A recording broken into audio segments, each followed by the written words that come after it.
5절과 6절 말씀, 2절 말씀 보겠습니다. 하박국 3장 5절과 6절 2절 말씀 한 목소리로 읽습니다. 역병이 그 앞에서 행하며 불덩이가 그의 발 밑에서 나오는도다. 그가 서신즉 땅이 진동하며 그가 보신즉 여러 나라가 전율하며 영원한 산이 무너지며 무궁한 작은 산이 엎드러지나니 그의 행하심이 예로부터 그러하시도다. 아멘. 예, 학교에서 신년 특별 새벽기도에 맞이해서 학교에서 있는 말씀 생각하고 다시 하박국으로 돌아왔습니다. 하박국 말씀 전하다가 이제 갑자기 학개서를 전하니까 아마 학개서를 설교하면서도 하박국이라고 제가 여러 번 이야기를 했던 것 같아요. 또 이제 학개서 하다가 다시 하박국 하니까 이제 또 학개서라고 또 말할지도 몰라요. 그런 말은 여러분이 알아서 잘 새겨서 들으시면 됩니다. 하박국을 말씀하시는구나, 학개를 말씀하시는구나, 새겨 들으시면 돼요. 자, 어떤 말씀 생각했었는지 아마 다 잊어버리셨죠? 하박국 1이 한 주간 쉬어서 바로 지난 시간에 3절, 4절 있는 말씀 가지고 하나님의 영광에 대해 생각해 보았어요.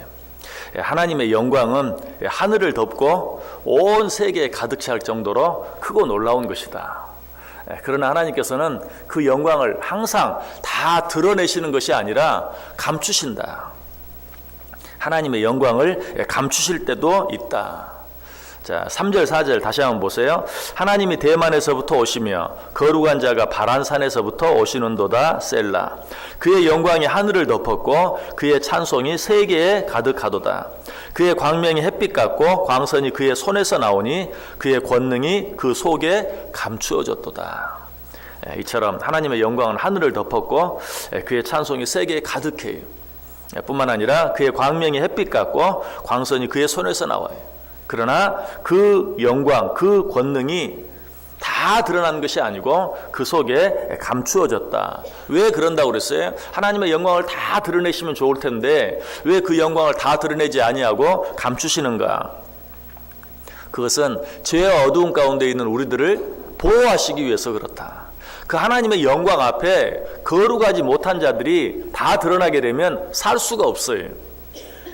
그래서 우리가 어두운 가운데 있다가 밝은 빛에 나오면 어때요? 눈을 뜰 수가 없죠. 그 정도가 심하면 어때요? 눈이 멀어버려요. 그런 것처럼 하나님의 영광과 하나님의 능력이 다 드러나시면 거룩하지 못한 죄악된 우리들은 그 앞에서 살 수가 없어요. 그래서 그런 우리를 지키시기 위해서 그 영광을 다 드러내지 아니하고 감추시는 것이, 뿐만 아니라 하나님께서 영광을 감추시는 이유는 그 영광을 그때그때 다 드러내시면 우리의 믿음이 자라지를 못해요. 왜 그런가? 자, 우리에게 때때로 힘들고 어려운 일이 있어요. 하나님 도와주세요. 그러면 하나님이 그때마다 그냥 서슴지 않고 지체하지 아니하시고 늘 도와주시기만 하시면 어때요? 그 사람이 성숙할 수가 없어요. 내가 어려움 가운데서 힘든 가운데서 때때로 하나님 좀 도와주세요 라고 말해도 마치 하나님이 계시지 않는 것처럼 내버려 두시기도 하시고, 아니 더 힘들게도 하시고, 그렇게 해야 우리의 믿음이 자라지, 그냥 무슨 소리만 나면 아이가 빽 울기만 하면 그냥 필요한 것을, 배가 고플 때는 먹을 것을 주고 추울 때는 옷을 주고 그런 것들을 그렇게 늘 공급해 주다 보면 아이가 성숙할 수 없는 것처럼 우리의 믿음도 마찬가지. 그래서 하나님께서 그 영광을 다 드러내지 아니하시고 때때로 감추신다. 그러나 하나님께서 그런 영광을 항상 감추시고만 계실 수는 없어요. 언젠가는 그 영광을 드러내셔야 돼요. 그 영광을 드러내실 때는 어떤 모습으로 드러내시는가? 아마도 하나님께서 당신의 영광을 드러내시니까 웅장하고 아름답고 그렇게만 생각할지 몰라요. 하나님의 영광이 드러나면 모든 것이 너무나 아름다울 것으로만 생각할 수 있어요. 그러나 성경을 보면 그렇지 않아요. 하나님께서 당신의 영광을 드러내는 모습이 너무나 무서운 모습으로 나타나기도 하는 것을 자주 봐요. 오늘 보면 5절이 그 가운데 하나예요. 역병이 그 앞에서 행하며 불덩이가 그의 발밑에서 나오는도다. 자, 하나님의 크고 놀라운 영광에 대해서 이야기하다가 갑자기 웬 역병, 또 갑자기 웬 불덩이가 나오는가? 여기서 역병은 하나님께서 이스라엘 백성들에게 징계로 내리셨던 그런 질병을 말하는 것이, 온역이라는 질병이 애굽 사람들에게 내려졌던 10가지 재앙 가운데 나오죠. 역대상 21장 14절에도 보면 이에 여호와께서 이스라엘 백성에게 전염병을 내리심에 이스라엘 백성 중에서 죽은 자가 7만 명이었더라. 자, 이것은 언제입니까? 다윗이 교만해져서 인구 조사를 했을 때 내 힘이 얼마나 되는지 한번 확인해 보자 하는 마음으로 인구 조사를 했을 때 하나님께서 역병을 내리셔서 7만 명이 죽었다. 이것도 하나님의 영광을 나타내는 거예요. 하나님의 은혜를 알지 못하고 자기의 어떤 힘을 과시하기 위해서 인구조사를 했을 때 하나님이 역병을 내리시는 것. 이것도 하나님의 그 어미하심, 하나님의 그 영광을 사람들 앞에 드러내시는 것이. 에스겔 5장 12절에도 보면 너희 가운데서 3분의 1은 전염병으로 죽으며 기근으로 멸망할 것이요 3분의 1은 너희 사방에서 칼에 엎드러질 것이며 3분의 1은 내가 사방에 흩어버리고 또 그 뒤를 따라가며 칼을 빼리라. 이것은 이스라엘 백성들이 성소를 더럽혔을 때, 하나님의 성소를 더럽혔을 때 하나님이 내리신 그런 질병이, 그때도 전염병으로 말미암아 많은 사람들이 죽게 되는 것을 거기 기록하고 있는 것을 보게 돼요. 이처럼 하나님께서는 당신의 그 영광을 무엇으로? 이처럼 무서운 역병으로, 전염병으로 드러내시기도 하신다. 불덩이도 마찬가지. 성경에 불이라는 말은 셀 수도 없이 많이 나와요. 그런데 오늘 본문에 나오는 불덩이와 똑같은 말이 출애굽기 9장 24절에 나오죠. 우박이 내림과 불덩이가 우박에 섞여 내림이 심히 맹렬하니 나라가 생긴 그때로부터 애굽 온 땅에는 그와 같은 일이 없었더라. 이것도 역시 마찬가지죠. 애굽 사람들에게 내려졌던 10가지 재앙 가운데 하나로 불덩이가 쏟아져 내린 것을 거기에 기록하고 있는 것을 보게 돼요. 이것은 애굽 사람들이 하나님의 그 말씀을 듣고도 순종하지 아니할 때 하나님께서 역시 당신의 능력을, 당신의 살아계심을, 당신의 영광을, 하나님을 인정하지 않는 애굽 사람들 앞에 나타내는 것이죠. 그래서 하나님의 영광이 나타나면 예수님께서 변화선상에서 나타나셨던 것처럼 또 하나님께 시내산에 강림하실 때 산 위에 구름이 빽빽한 것처럼 꼭 그런 식으로만 나타나는 것이 아니라 전염 같은, 역병 같은, 불덩이 같은 이런 무서운 모습으로도 나타나신다. 이것을 통해 우리가 얻을 수 있는 첫 번째 교훈은 무엇입니까? 하나님의 영광이 징계와 재앙으로도 나타날 수 있다. 그러므로 우리가 어떤 징계를 당할 때나 또 우리 가운데 어떤 재앙이 임할 때 우리는 그것으로 인해서 두려워하기만 할 것이 아니라 또 그것으로 인해서 오히려 하나님을 원망하고 불평하기만 할 것이 아니라 어떻게 해야 돼요? 그런 일들 속에도 하나님의 영광이 감추어져 있는 줄 알고 어떻게? 하나님께 감사드리고 하나님께 찬송할 수 있어야 된다. 하나님의 능력이 얼마나 큰가. 자, 때때로 우리에게 어떤 자연재해들이 내리기도 하죠. 또 실제로 우리들이 어떤 잘못을 해서 우리에게 어떤 징계가 주어지기도 해. 자, 그런 일들을 바라보면서 하나님 어떻게 이런 일을 행하실 수 있습니까? 라고 원망 불평만 할 것이 아니라 그 일들을 통해서도 하나님의 크신 능력을, 정말 하나님이 한번 손을 드시면 얼마나 무서운 일들이 일어날 수 있는가 하는 것을 생각하면서 오히려 그런 일을 통해서도 하나님께 찬송할 수 있어야 된다. 자, 6절 말씀 보세요. 그가 서신즉 땅이 진동하며 그가 보신즉 여러 나라가 전율하며 영원한 산이 무너지며 무궁한 작은 산이 엎드러지나니 그의 행하심이 예로부터 그러하시도다.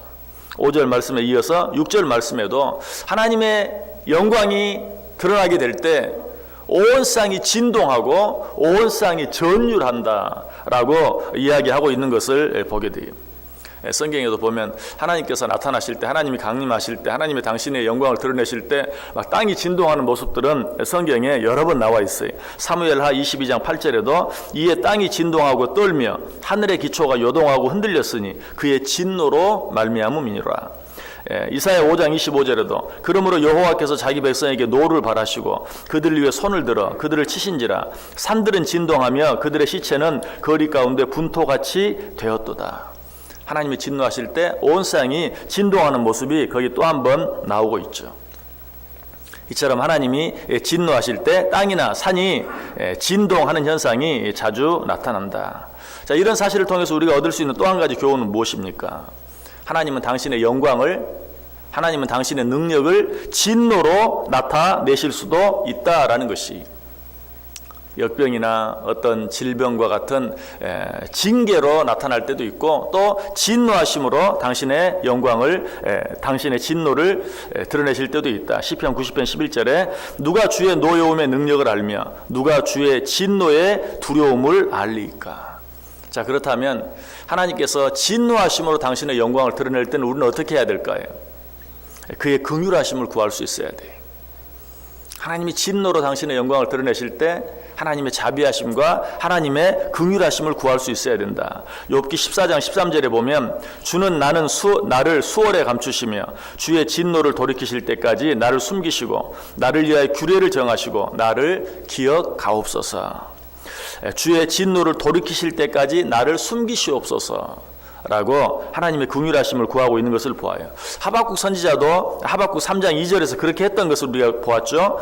여호와여, 내가 주께 대한 소문을 듣고 놀랐나이다. 여호와여, 주는 주의 일을 이 수년 내에 부응하게 하옵소서. 이 수년 내에 나타내시옵소서. 진노 중에라도 긍휼을 잊지 마옵소서. 하나님께서는 우리가 잘못하면 진노를 나타냈어요. 그러나 우리는 그때 어떻게 해야 돼요? 무조건 피하려고만 할 것이 아니라 주여, 진노 중이라도 당신의 긍휼을 내게 베풀어 주옵소서라고 구할 수 있어야 된다. 그리고 역시 마찬가지로 하나님께서 우리를 징계하실 때와 마찬가지로 어떤 진노가 임했을 때도 그것으로 인해서 하나님을 향해 원망하고 불평하고 하나님을 떠나고 하나님을 부인할 것이 아니라 오히려 하나님의 영광을, 하나님의 능력을 찬송할 수 있어야 된다. 한 걸음 더 나아가서 오히려 진노하시는 하나님 앞에서 감사할 수 있어야 돼요. 왜? 하나님의 진노하심을 내가 느낄 수 있다는 것은 적어도 아직 내가 살아있다는 얘기. 하나님의 진노하심을 느낄 수 있다는 것, 아직 내가 살아있기 때문에 그래요. 설령 내가 무엇을 잘못해서 하나님이 나에게 진노하신다 할지라도 그 진노하심을 내가 느끼고 그 진노하심을 내가 당하는 것은 아직 내가 죽지 않고 살아있기 때문이, 즉 하나님께서 나에게 진노하시되 나를 죽이시기까지 하진 않으신 거예요. 그러므로 하나님의 어떤 진노하심을 보더라도 물론 우리는 놀랄 수밖에 없죠. 그러나 그 한 걸음, 첫 번째는 그의 긍휼하심을 구하고, 두 번째는 그 영광을 찬송하고, 보다 적극적으로 그 하나님의 진노하심에 대해서까지도 감사할 수 있어야 된다.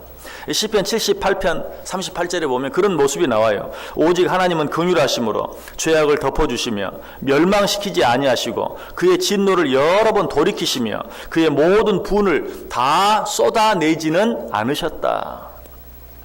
진노하세요. 그러나 우리가 그의 긍휼하심을 구하면 또 그 진노하심을 거두어요. 또 진노하세요. 또 그 진노하심을 거두어 가세요.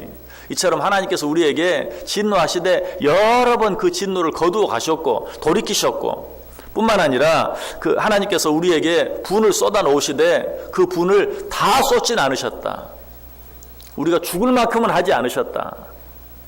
그냥 그 진노를 통해서 우리 죄를 깨닫고 돌이키실 정도로만 하셨다. 그러므로 하나님께서 진노하시는 일 앞에, 하나님께서 우리를 징계하시는 일 앞에서도 우리는 하나님께 감사할 수 있어야 돼요. 예레미야 30장 24절에 말합니다. 여호와의 진노는 그의 마음에 뜻한 바를 행하여 이루시기까지는 돌이키지 아니하시나니 너희가 끝날에 그것을 깨달으리라. 우리가 하나님의 징계와 하나님의 진노 앞에서 오히려 감사해야 될 또 한 가지 이유는 하나님은 그것들을 통해서 당신의 뜻을 이루어 가신다.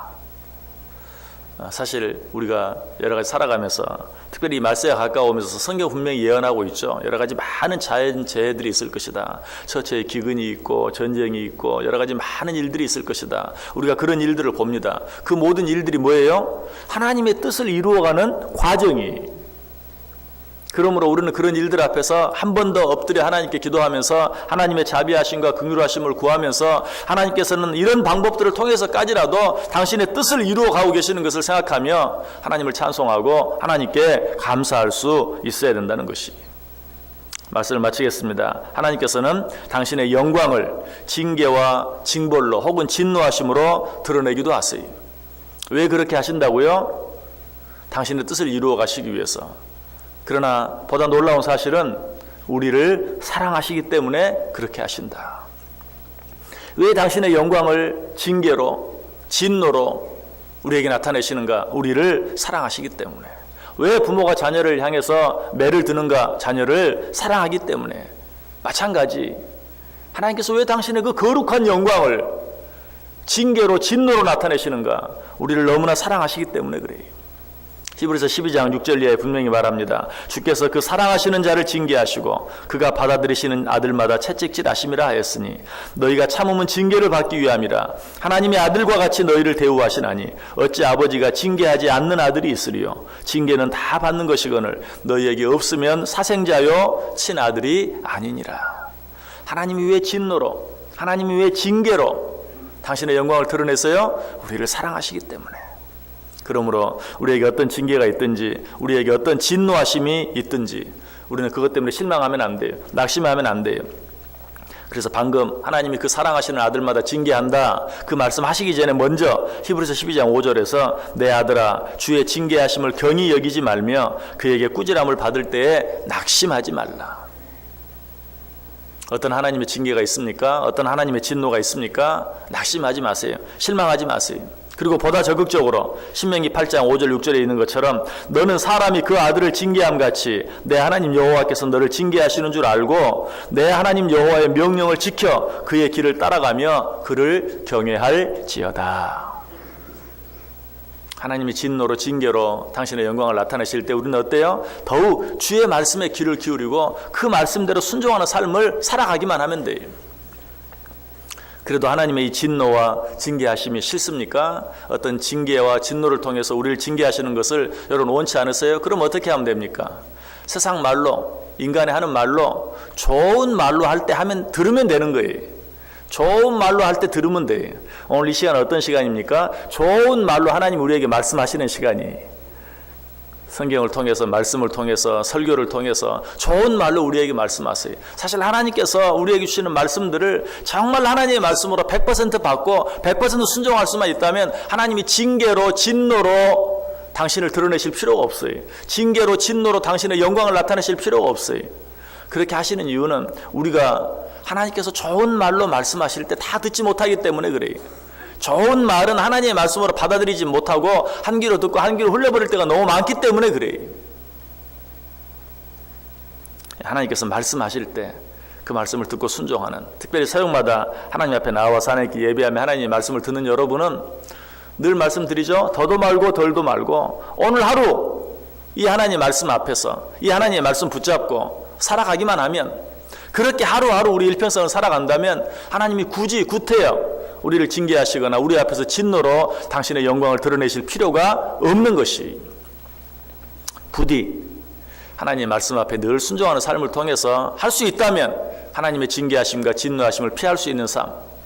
그러나 우리의 연약함과 부족함으로 인하여 하나님이 나를 징계하시고 진노하신다 할지라도 그것 때문에 실망하거나 낙심하지 아니하고 하나님께서 나를 사랑하시기 때문에 주신 것인 줄 알고 감사함으로 받고 오히려 그 일을 통해서 하나님 앞에 한 걸음 더 나아가고 하나님을 경외하며 살아갈 수 있는, 그래서 하나님의 모든 말씀이 우리에게 축복이 되고 하나님의 징계하심과 진노까지도 우리에게 축복이 되는 복된 삶을 살아갈 수 있기를 주님의 이름으로 간절히 축원합니다.